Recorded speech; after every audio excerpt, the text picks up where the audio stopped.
Hello everyone, welcome to Fahad Pathshala. कैसे हैं आप लोग? तो आज हम लोग पढ़ने वाले हैं चैप्टर पॉलिटिकल पार्टीज़। एसएसटी का टॉपिक है, क्लास 10 का सिविक्स का टॉपिक है।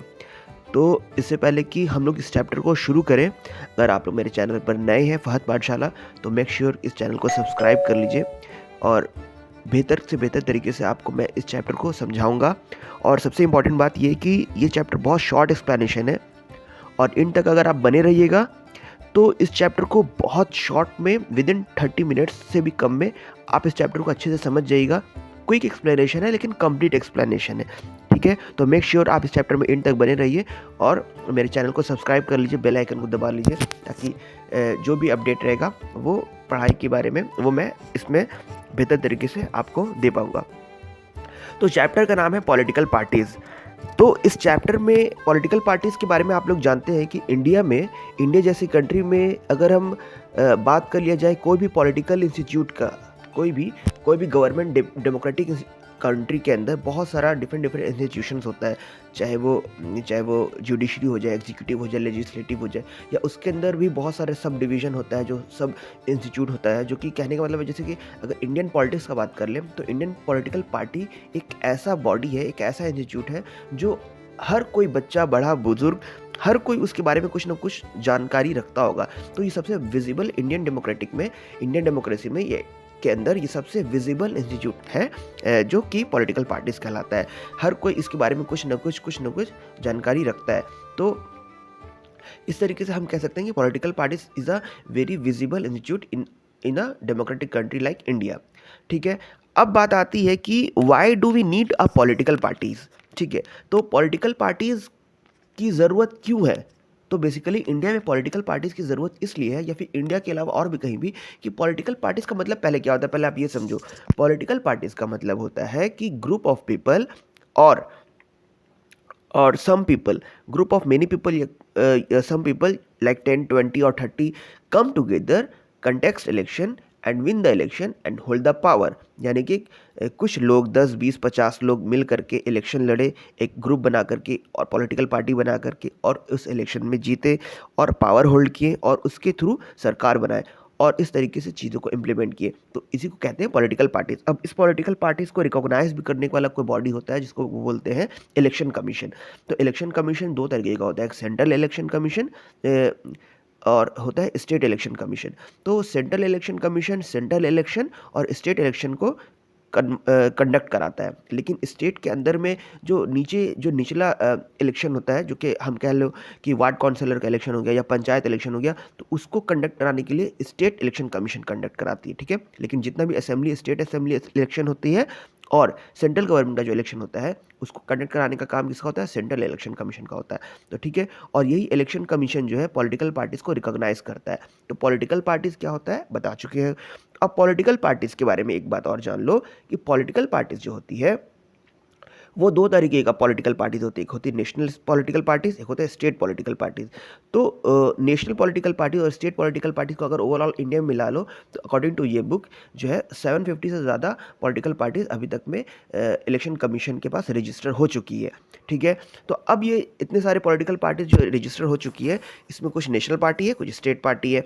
अब जो इलेक्शन कमीशन क्या करता है, उस पार्टी को रिकॉग्निशन जो देता है, तो उस पार्टी का कुछ सिंबल देता है, तो और उस पार्टी का तो पॉलिटिकल कुछ नाम होता ही होता है, तो उसके साथ उस पार्टी को रजिस्टर किया जाता है, ठीक है? पॉलिटिकल पार्टी का आपका मतलब समझ में आ गया कि पॉलिटिकल पार्टी क्या होता है? Group of people coming together and in context election and hold the power, ठीक है?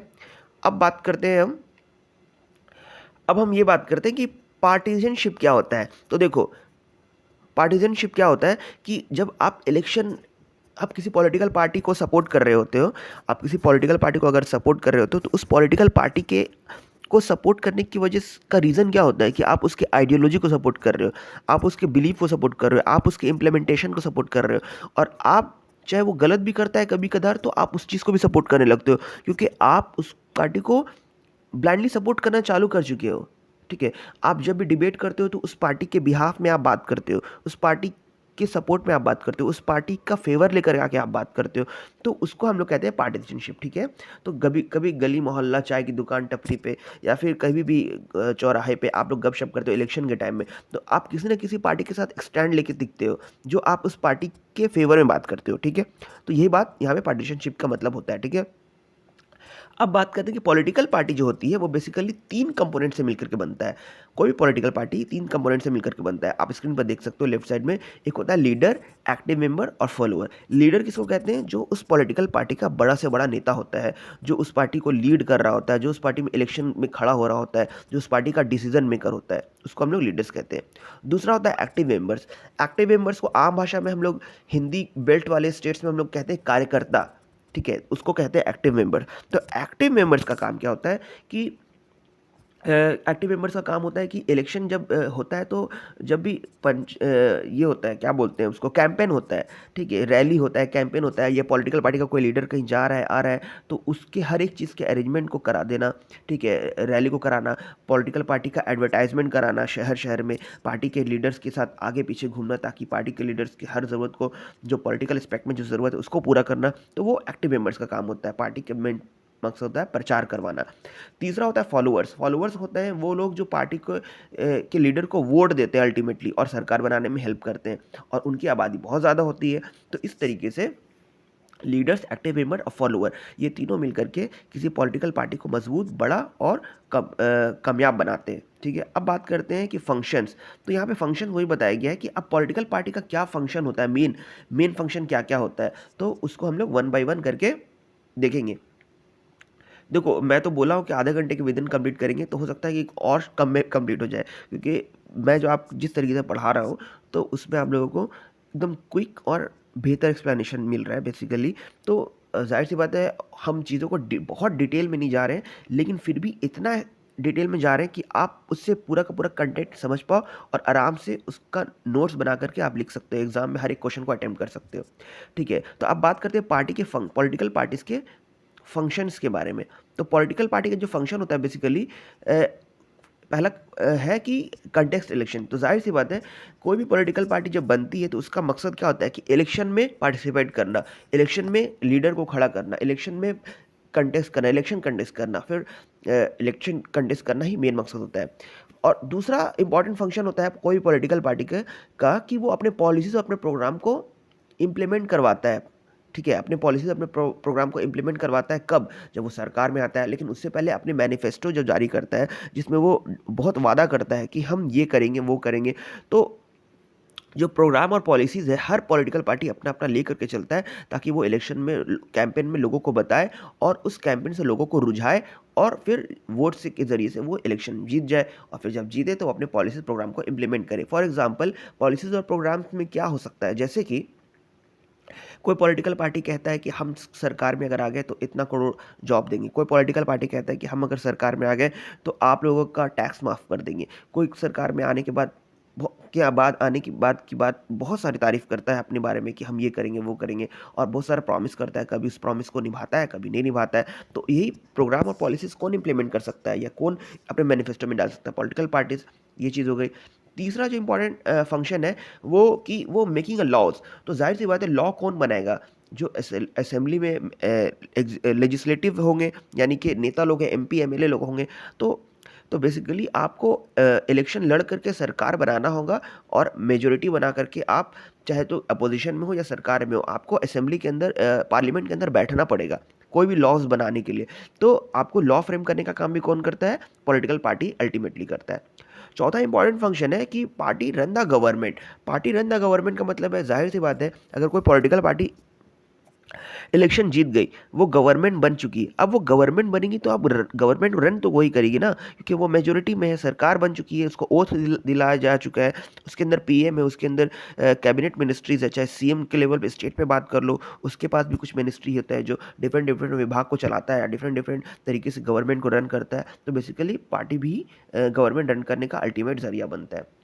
उसका पांचवा इंपॉर्टेंट फंक्शन है कि रोल ऑफ द अपोजिशन।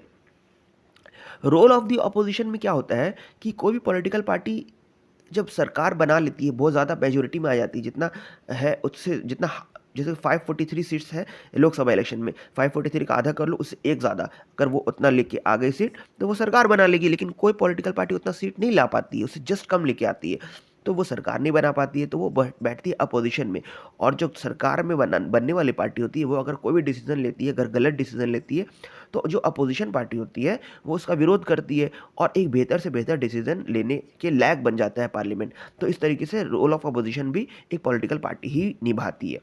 छठा इंपॉर्टेंट फंक्शन क्या है कि वो पब्लिक ओपिनियन को शेप करती है। कोई भी पॉलिटिकल पार्टी क्या करती है, किसी ना किसी पब्लिक ओपिनियन को शेप करती है। यानी कि कोई भी पॉलिटिकल पार्टी का अपना खुद का एक आइडियोलॉजी होता है, अपना एक खुद का बिलीव होता है और अपना खुद का एक पॉलिसीज़ होता है, और वो अपने पॉलिसीज़, अपने बिलीव को, अपनी आइडियोलॉजी को लोगों तक पहुंचाती है रैली के थ्रू, भाषण के थ्रू, डिबेट के थ्रू, प्रेस कॉन्फ्रेंस के थ्रू। जब ये चीज़ लोगों तक पहुंचता है तो लोगों का माइंड को वो मूव कर देता है और अपने तरफ बेंड कर लेता है, यानी कि अपने ओपिनियन को लोगों के ऊपर इम्प्लीमेंट कर देता है और लोग उस पार्टी की तरफ बायस्ड हो जाते हैं। ठीक है, तो ये होता है कि पब्लिक ओपिनियन को शेप करने का काम ये भी कौन करता है, पॉलिटिकल पार्टी ही करती है। तो एक और इम्पॉर्टेंट फंक्शन है पॉलिटिकल पार्टी का कि पॉलिटिकल पार्टी क्या करती है, access to the government machinery and welfare schemes.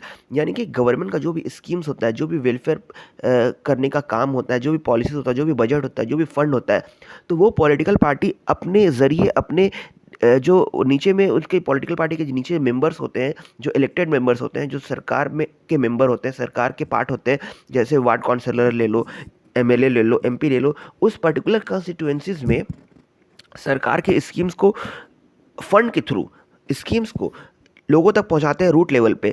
और वो पहुंचाने का काम कौन करता है, एमपी, एमएलए या वार्ड काउंसलर लोग करते हैं। तो वो लोग जो करते हैं वो भी किसी न किसी पॉलिटिकल पार्टी से जुड़े होते हैं, जो कि सरकार में आए हुए होते हैं, जो कि पावर में होते हैं, तो उन तक पैसा पहुंचता है, तो वो लोगों तक वो स्कीम्स को बेहतर तरीके से इम्प्लीमेंट कर पाते हैं। तो बेसिकली कोई भी वेलफेयर स्कीम्स को भी इम्प्लीमेंट करने का काम पॉलिटिकल पार्टी ही करती है। अब इधर आ जाओ, यहाँ पे क्या बोल रहा है कि नेसेसरी क्या है पॉलिटिकल पार्टी का। तो जितना भी फंक्शन हम देखें, उस फंक्शन को देख के हम ये कह सकते हैं कि पॉलिटिकल पार्टीज जो होती है वो इन सारे फंक्शन को निभाने का 100% जिम्मेदारी लेती है और लेनी चाहिए।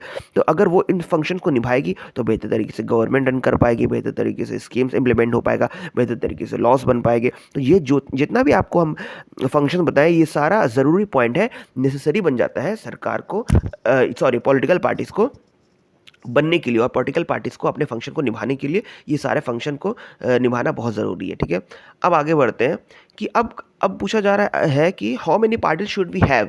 तो इसका जवाब क्या होगा, अगर आप सोचो कि बहुत सारे कंट्रीज़ जहाँ पे वन पार्टी सिस्टम है, बहुत सारा कंट्री जहाँ पार्टी सिस्टम ही नहीं है, डेमोक्रेसी ही नहीं है, वहाँ पे मोनार्क सिस्टम चलता है। बहुत सारा कंट्री ऐसा है जहाँ पे 2 पार्टी सिस्टम है, बहुत सारा कंट्री जहाँ पे मल्टी पार्टी सिस्टम है। तो आप फॉर एग्जाम्पल हम 3 एग्जाम्पल लेते हैं, जैसे चाइना का एग्जाम्पल ले लो, वहाँ पे सिंगल पार्टी है, चाइना कम्युनिस्ट पार्टी। तो वो कहता है कि हम डेमोक्रेट हैं और हम सिंगल पार्टी सिस्टम में चला रहे हैं। तो आप सोचो कि चाइना अगर एक पार्टी सिस्टम है तो बाकी पार्टी कैसे आएगी, वहाँ पे जिसको भी इलेक्शन लड़ना हो तो उसी पार्टी के अंतर्गत में इलेक्शन लड़ेगा। तो एक तरीके से आप एक ही आइडियोलॉजी को प्रमोट कर रहे हो, दूसरे को पार्टी को आप मौका नहीं दे रहे हो। तो वन पार्टी सिस्टम बेसिकली आप ब्लाइंडली कह सकते हो कि ये डेमोक्रेसी के लिए अच्छी चीज़ नहीं है। अब बात करते हैं 2 पार्टी सिस्टम में। तो देखो इंडिया में वर्ल्ड में 2 मेजर कंट्रीज है जहाँ पे 2 पार्टी सिस्टम चलता है, एक है यूएसए और एक है यूनाइटेड स्टेट और एक है यूके, यूनाइटेड किंगडम। तो ये दोनों जगह 2 पार्टी सिस्टम चलता है, लेबर पार्टी और कम्युनिस्ट पार्टी। ये दोनों पार्टी जो है चलता है यूके में, और 2 पार्टी जो वहाँ चलता है यूएस में, वो है रिपब्लिक पार्टी और डेमोक्रेट्स पार्टी। तो ये 2 पार्टी वहाँ चलती है, 2-2 करके।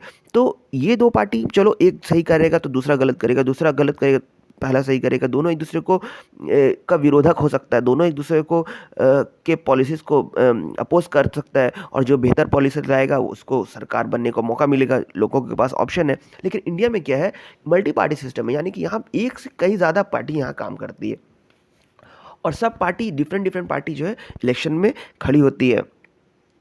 तो यहाँ पे लोगों के पास ज़्यादा ऑप्शन है, जितना ज़्यादा पार्टी रहेगी लोगों के पास ज़्यादा ऑप्शन रहेगा कि वो डिफरेंट पॉलिसीज़ और इम्प्लीमेंट को मैनिफेस्टो में लाने की बात कहेगी और सरकार बनने के बाद प्रॉमिस करेगा कि हम इस चीज़ को इम्प्लीमेंट करेंगे। तो लोगों के पास ऑप्शन होता है, जितनी ज़्यादा पार्टी रहेगी उतना ज़्यादा बेहतर से बेहतर पॉलिसीज़ लोगों के सामने आने के चांसेस रहेंगे, लोगों को बेहतर होने का ज़्यादा अपॉर्चुनिटी मिलेगा। कोई पार्टी कहेगा कि हम इतना लाख जॉब देंगे, कोई कहेगा हम उससे ज़्यादा देंगे, कोई कहेगा उससे ज़्यादा देंगे। तो जाहिर सी बात है, जो सबसे ज़्यादा जॉब अपॉर्चुनिटी क्रिएट करने की बात कहेगा लोग उसके साथ जाएंगे, या जिसका ट्रैक रिकॉर्ड ज़्यादा अच्छा होगा जिस पार्टी का उसके साथ जाएंगे। तो मल्टी पार्टी सिस्टम जो है वो बेहतर है, टू पार्टी सिस्टम भी बेहतर है, लेकिन वन पार्टी सिस्टम बेहतर नहीं है। तो कंप्लीटली इस क्वेश्चन को जस्टिफाई कर देना कि कितना पार्टी होना चाहिए किसी कंट्री को रन करने के लिए, तो इसका आप सॉल्यूशन दे सकते हो कि टू पार्टी सिस्टम या multi party system, but single party system is not good for a democracy. ठीक है, चलो अब आगे बढ़ते हैं।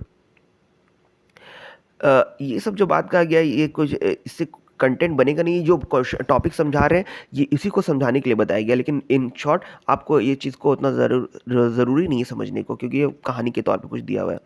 ठीक है, अब हम लोग आगे बढ़ते हैं। यहाँ पे वही चाइना वगैरह इंडिया का भी दिया हुआ है कि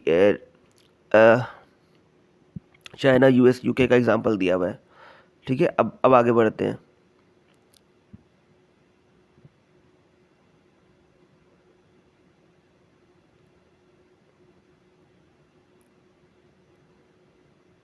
नेशनल पार्टी, अच्छा बता चुके हैं कि पार्टी दो तरह की होती है, एक नेशनल पार्टी होती है और स्टेट पार्टी होती है। तो नेशनल पार्टी को रिकॉग्नाइज पार्टी भी कहते हैं, क्योंकि नेशनल पार्टी ही जो होती है वो जो नेशनल पार्टी को इलेक्शन कमीशन रिकॉग्नाइज करता है, जो सेंट्रल इलेक्शन कमीशन है, और स्टेट पार्टी को भी वही रिकॉग्नाइज करता है।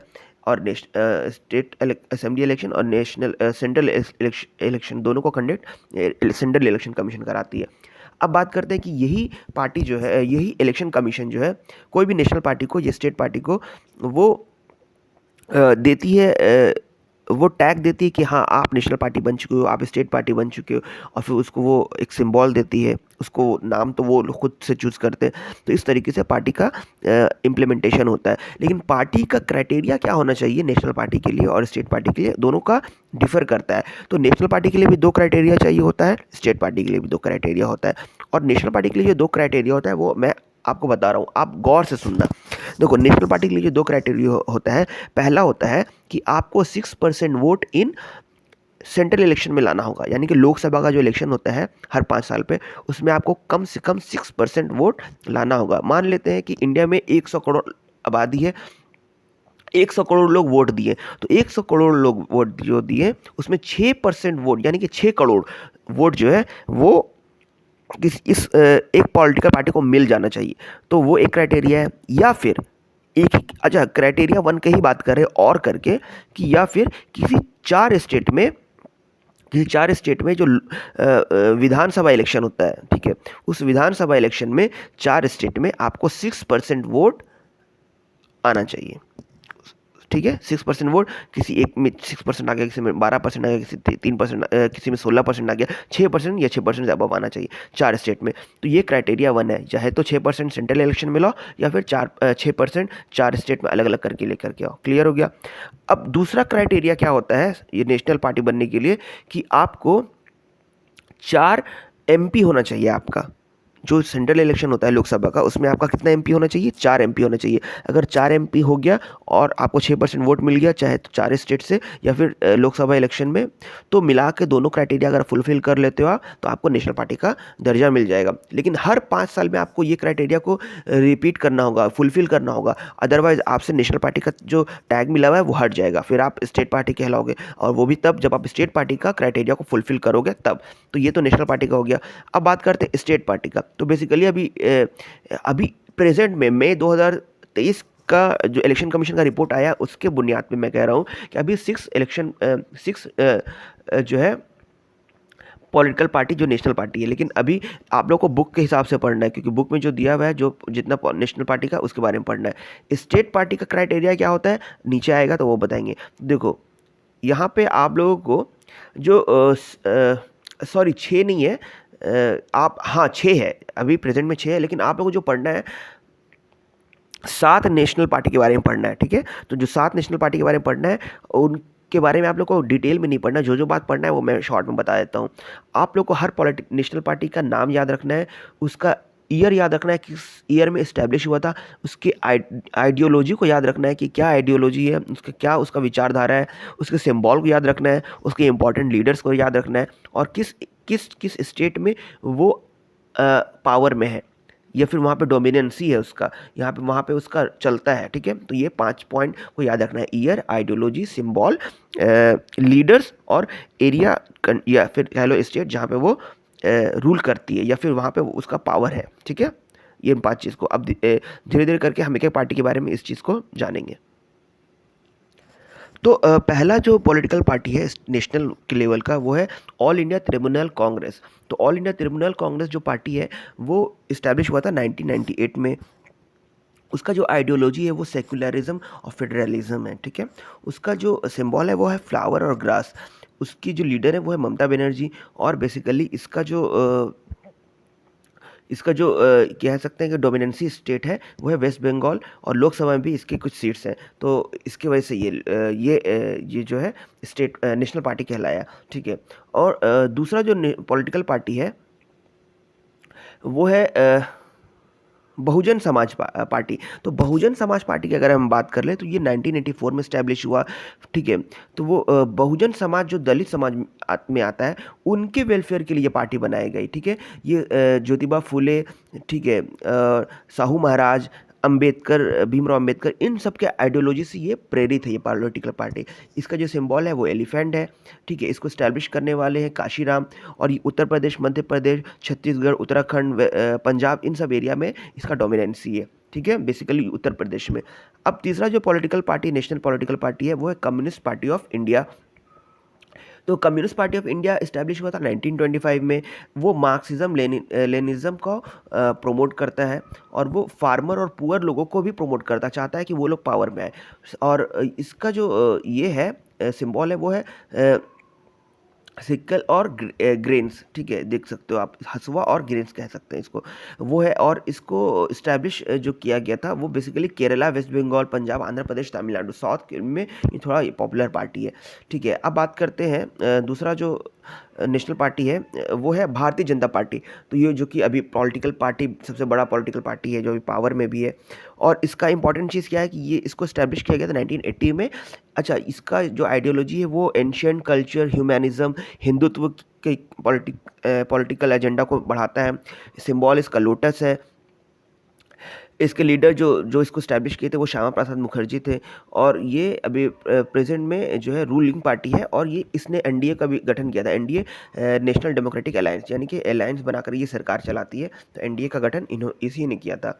फिर इसके बाद इंपॉर्टेंट पार्टी जो आपको आ जाएगा वो सीपीआईएम है, कम्युनिस्ट पार्टी ऑफ इंडिया मार्क्साइड। तो बेसिकली सीपीआई और सीपीआईएम मिलता जुलता है, इन लोगों का आइडियोलॉजी बेसिकली सेम है। सीपीआईएम का एस्टैब्लिश ईयर 1964 था, और जो इसी से कट के ही बना था वो बेसिकली कह सकते हो आप। और ये लेनिज्म, मार्क्सिज्म और फार्मर पुअर के को पॉलिटिक्स में इम्प्लीमेंट करना चाहता था, उनकी भावनाओं को, उनकी चीज़ों को। और ये जो पॉलिटिकल पार्टी है ये नहीं चाहता था कि न्यू इकोनॉमिक डेवलपमेंट और न्यू पॉलिसीज तरीके का चीज़ आए सरकार में। तो ये इससे थोड़ा अलग था सीपीआई से। सीपीआईएम इसी बुनियाद पे अलग था कि ये new policies, new economic policies को अपोज करता था। ठीक है, अच्छा, इसका भी जो है वो सिक्कल और हैमर था। वेस्ट बंगाल, केरला, त्रिपुरा, इन सब जगहों में इसका जो है ये था, कह सकते हो आप, पावर ऑफ डोमिनेंसी है। ठीक है, अब बात करते हैं जो नेक्स्ट पॉलिटिकल पार्टी है इंपॉर्टेंट नेशनल लेवल पे, वो है कौन सी पॉलिटिकल पार्टी है भाई? Indian national Congress. तो इंडियन नेशनल कांग्रेस आज़ादी में कितना बड़ा रोल था आप तो जानते ही हो। उसके बाद भी बहुत लंबे वक्त तक ये पॉलिटिकल पार्टी जो है रूल की है इंडिया पे। फिर इसका इस्टेब्लिश ईयर 1885 है। सेक्युलर पार्टी है ये, बीच न्यूट्रल टाइप की पार्टी है। और ये माइनॉरिटीज़ के वेलफेयर को, डेवलपमेंट को भी के डेवलपमेंट में इसका बहुत बड़ा योगदान है। वो इसका आइडियोलॉजी यही है, वो सबके डेवलपमेंट की बात करती है। ठीक है, अच्छा, इसके सिंबल को बात कर लिया जाए तो हैंड पाम है विथ 5 फिंगर्स। ठीक है, जवाहरलाल नेहरू इस्टेब्लिश तो वैसे ब्रिटिश ऑफिशियल ने किया था इसको, लेकिन आज़ादी के बाद इसका जिसमें प्रमुख लीडर थे वो थे जवाहरलाल नेहरू।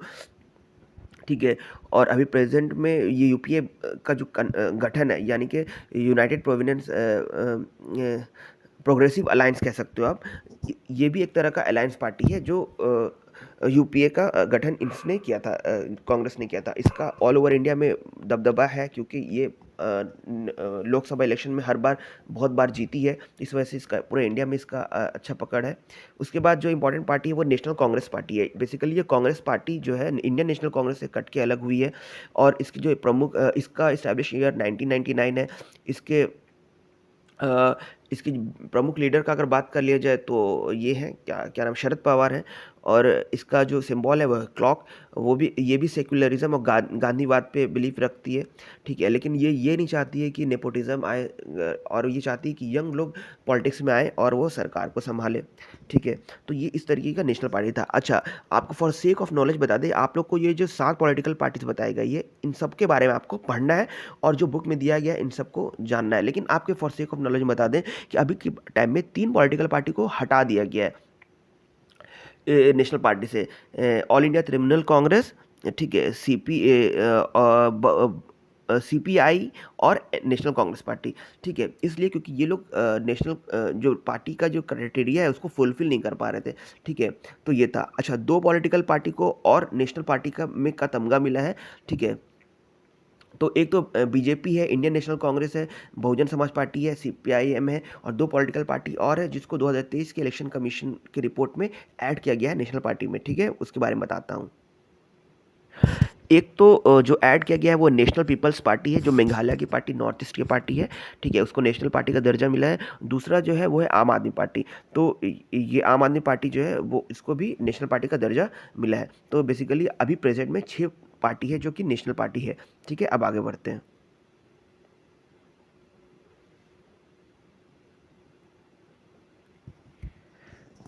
तो स्टेट पार्टी का अगर बात कर ले तो स्टेट पार्टी जो स्टेट लेवल पे लड़ाई करती है, ये सॉरी फाइट करती है इलेक्शन, और स्टेट लेवल पे उसका डोमिनेंसी होता है। तो बेसिकली अभी स्टेट पार्टी का भी 2 क्राइटेरिया इलेक्शन कमीशन के द्वारा बनाया गया है। पहला कि 6% वोट आपको स्टेट इलेक्शन में लाना है, किसी भी एक स्टेट में आपको 6% वोट लाना है। और दूसरा है कि वो आपको 2 एमएलए आपका उस इलेक्शन में होना चाहिए। 2 एमएलए अगर है और आप 6% से ज़्यादा या 6% वोट लेके आ रहे हो तो आपको नेशनल पार्टी का दर्जा मिल जाएगा। लेकिन हर साल आपको ये मेंटेन करना होगा, अदरवाइज़ आपका नेशनल पार्टी का दर्जा छीन लिया जाएगा। तो हर स्टेट में अलग अलग नेशनल पार्टी है और ये रीजनल पार्टी भी कहलाती है, ठीक है। तो जैसे मैप में आप देख सकते हो, तो जम्मू एंड कश्मीर का Jammu Kashmir national conference party है, Jammu Kashmir national panthers party, Jammu Kashmir people's democratic party. इसी तरीके से बिहार में अगर बात कर लिया जाए तो बिहार में कौन कौन सी पार्टी है, जनता दल यू है, लोक जनशक्ति पार्टी है, राष्ट्रीय जनता दल है, राष्ट्रीय लोक समता पार्टी है। तो इस तरीके से हर स्टेट का आप कैसे याद करो, नॉर्थ का याद कर लो, साउथ का कुछ स्टेट का याद कर लो, 2-3 स्टेट का इंपॉर्टेंट पार्टी, और स्टैब्लिश ईयर याद कर लो, ईस्ट का याद कर लो, वेस्ट का याद कर लो, बिहार के आप अगर आप हो तो बिहार का तो पर्टिकुलर आपको याद रखना है। तो इस तरीके से आप हर स्टेट का जो रीजनल पार्टी है, स्टेट पार्टी है, वो याद रख लेना। उसका जो भी उसका क्राइटेरिया है जो होने के लिए वो याद रखना, ईयर याद रखना, ठीक है। और कुछ प्रोमिनेंट लीडर का नाम याद है तो वो याद रखना, ताकि स्टेट पार्टी के बारे में अगर क्वेश्चन आए लिखो तो वो इंप्रेसिव आंसर बन पाए। अब बात करते हैं challenges to political parties. Challenges का मतलब क्या होता है कि वो परेशानियाँ, वो तकलीफ, वो दिक्कतें या वो संकट जो पॉलिटिकल पार्टी के अंदर झेला जा रहा है, जो कि बेहतर चीज़ नहीं है वो, ठीक है, इन शॉर्ट। तो हम लोग उसको एक एक करके देखेंगे, ठीक है। तो यहाँ पे आ जाओ, कहाँ गया, हाँ। तो देखो, पहला जो है कि वो लैक ऑफ इंटरनल डेमोक्रेसी। तो कोई भी पॉलिटिकल पार्टी जब होती है तो उसके अंदर क्या डिसीजन लिया जा रहा है, बड़े बड़े लीडर्स क्या डिसीजन ले रहे हैं, उनके कार्यकर्ता को नहीं पता होता है, फॉलोअर्स को तो पता होता ही नहीं है। तो ये क्या होता है कि कभी जो भी डिसीजन होता है बड़े लोग ले लेते हैं, लीडर्स लोग, कार्यकर्ता को कुछ पता नहीं होता है। तो बेसिकली इसकी वजह से क्या होता है कि लोगों के अंदर एक यूनिटी नहीं होता है पॉलिटिकल पार्टी के अंदर।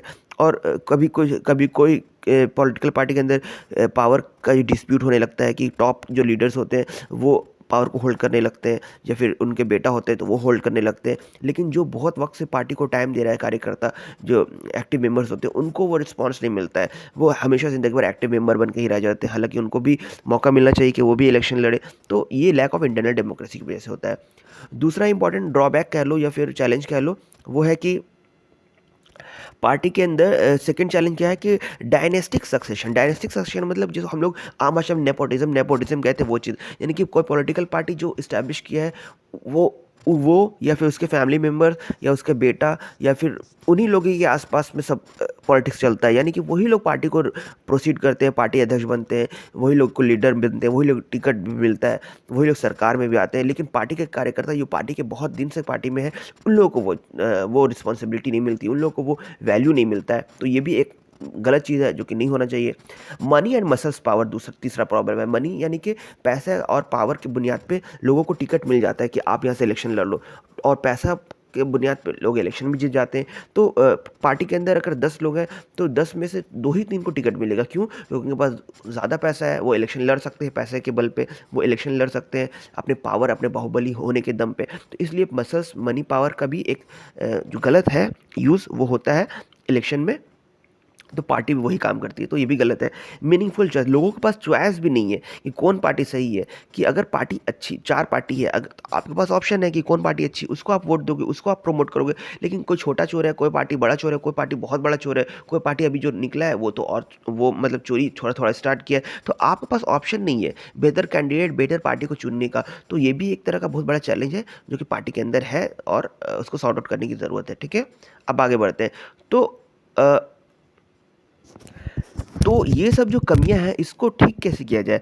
तो इसको ठीक करने के लिए सरकार जो प्रेजेंट में जो रूलिंग पार्टी होती है, और विद द एड ऑफ ये सॉरी सुप्रीम कोर्ट या फिर कह लो जुडिशरी के मशवरे से और गवर्नमेंट के रिस्पॉन्सिबल होने की वजह से गवर्नमेंट कुछ एक्शन ले रहा है जो कि पॉलिटिकल पार्टी के इस बिहेवियर को ठीक कर सके, ताकि बेहतर तरीके का पॉलिटिकल पार्टी क्रिएट हो पाए और बेहतर तरीके से सरकार बन पाए।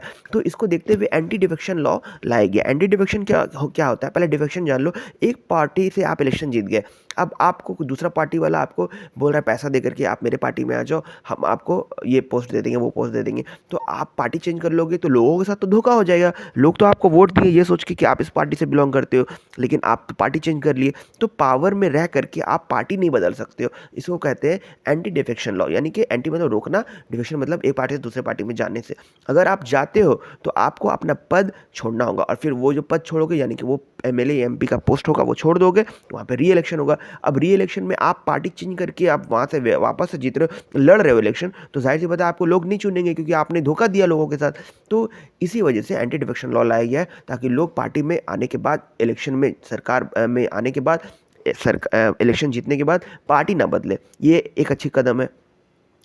दूसरा इंपॉर्टेंट चीज़ जो हुआ है वो पार्ट इस रिफॉर्म को ठीक करने में, कि लॉ इस जो गलती को ठीक करने में, कि कुछ ऐसा बनने कि वो लोग इंटरनल पॉलिटिकल पार्टी का जो अफेयर होता है, यानी कि किस तरीके से पार्टी काम कर रही है नहीं कर रही है, उसका जो इंटरनल डेमोक्रेसी है वो चीज़ मेंटेन हो। ठीक है, वो चीज़ मेंटेन हो, कौन पार्टी पॉलिटिकल पार्टी क्या कर रहा है नहीं कर रहा है, तो वो बेहतर तरीके से उस पर एक इंटरनल डेमोक्रेसी को मेंटेन करने की कुछ लॉ बनना चाहिए। जो तीसरा इंपॉर्टेंट चीज़ है जो कि होना चाहिए कि वो टिकट मिलना चाहिए, 1/3 टिकट जो है वुमेन को दे देना चाहिए। जैसे कि बीजेपी का 300 टिकट बांट रहा है, तो 400 टिकट बांट रहा है, तो 400 में से 1/3 टिकट तो या फिर सॉरी 300 टिकट बांट रहा है, तो 300 में से 1/3 टिकट कितना हो गया? 100 टिकट जो है वो वेमेन को बांटेगा, यानी कि वेमेन एमपी के लिए वो उम्मीदवार खड़ा करेगा। तो ये चीज़ होना चाहिए कि वुमेन को भी प्रमोशन मिलना चाहिए। उसके बाद इंपॉर्टेंट चीज़ बताया गया है कि there should be state funding election, यानी कि कभी कभी क्या होता है पॉलिटिकल पार्टी इतना पैसा खर्च कर देती है इलेक्शन कंटेस्ट करने में किसी कैंडिडेट के ऊपर, तो वो चीज़ भी सही नहीं है। तो वो चीज़ सही करने के लिए स्टेट गवर्नमेंट या फिर सेंट्रल गवर्नमेंट को उस एमपी या एमएलए के लिए, उस पर्टिकुलर कंस्टिट्यूंसीज के लिए हर पॉलिटिकल पार्टी को कुछ अमाउंट ऑफ पैसा दे और सबको बराबर दे, ताकि सारे पॉलिटिकल पार्टी को अपॉर्चुनिटी बराबर मिले अपने कैंपेन को करने के लिए, एडवर्टाइजमेंट करने के लिए। ये चीज़ होना चाहिए। ठीक है, मनी और मसल्स पावर को कम करने के लिए सुप्रीम कोर्ट का एक और सजेशन है। सजेशन क्या है, इम्प्लीमेंटेशन है कि लोगों को एफिडेविट फाइल करना होगा। एफिडेविट क्या है कि वो एक ऑफिसर को कोर्ट में लोग एक सरकारी कागज़ पे एक रिटर्न जमा करते हैं लिखित में कि मेरे पास कोई क्रिमिनल रिकॉर्ड नहीं है, मेरा इनकम कहाँ कितना आया है क्या आया है। और इससे क्या होगा कि लोगों को पता चल जाएगा, सरकार को पता चल जाएगा कि हाँ ये नेता जो खड़ा हो रहा है इसके पास कितना पैसा है, इसके पास कोई क्रिमिनल केसेस तो नहीं है। और वो सारा चीज़ जो इलेक्शन कमीशन क्या करता है, वेबसाइट पर अपलोड कर देता है उस पार्टिकुलर कंस्टिट्यूंसी से हर पॉलिटिकल पार्टी का कैंडिडेट का ये एफिडेविट अपलोडेड रहता है, तो लोग देख सकते हैं कि ये जो नेता है ये कितना पैसा वाला है, ये कितना अमीर है, ये कितना गरीब है, या फिर इसका बैकग्राउंड क्या है, क्रिमिनल केस तो नहीं है, तो देख के भी लोग वोट दे सकते हैं। तो ये चीज़ भी ज़रूरी है।